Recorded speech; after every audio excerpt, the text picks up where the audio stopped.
माई के पंडाल में भक्तन के भारी भीड़ लागल बा ये भैया। और माई अपने भक्तन के भक्ति देख के बड़ी प्रसन्न होता।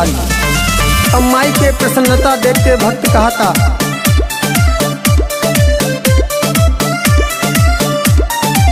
देखी पंडाल हम तो भैनी निहाल, भीड़ बा भारी बुरा हो जाता हाल।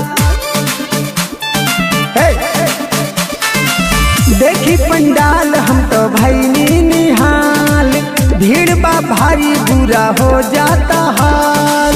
मैया के भगती में डोला राजा हो, डोला राजा हो। मैया के भगती में डोला राजा हो, डोला राजा हो। अब तू जय माता दी, अब तू जय माता दी, अब तू जय माता दी, जय माता दी बोला राजा हो। अब तू जय माता दी, जय माता दी बोला राजा हो।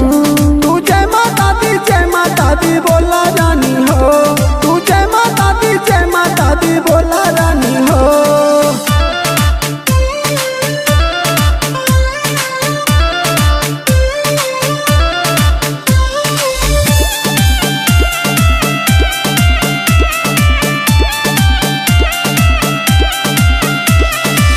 चला ये रानी हम दर्शन करा दे, कबले करबू सबर।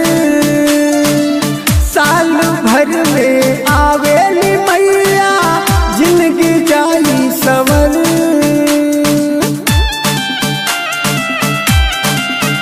जल्दी चली राजा, चुनरी लेली राजा, पूजा के थाली लेके बंद को दे दरवाजा। भक्ति के रस में तू डोला राजा हो, डोला राजा हो। भक्ति के रस में तू डोला राजा हो, डोला राजा हो। अब तू जय माता दी, अब तू जय माता दी, अब तू जय माता दी, जय माता दी बोला राजा हो। अब तू जय माता दी, जय माता दी बोला राजा हो। तू जय माता दी, जय माता दी बोला रानी हो। तू जय माता दी, जय माता दी बोला रानी हो।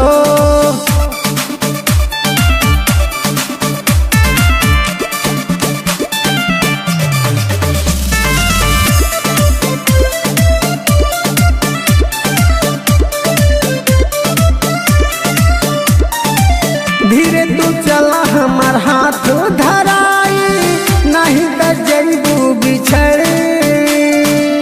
मैया के दर्शन ला भीड़ बा भारी, मिली न कौनो खबर।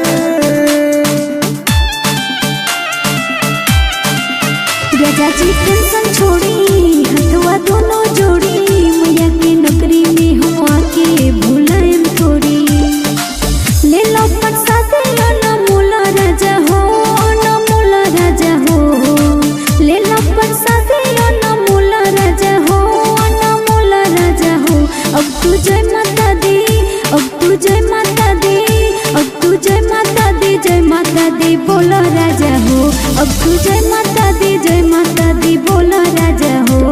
तू जय माता दी, जय माता दी बोला रानी हो।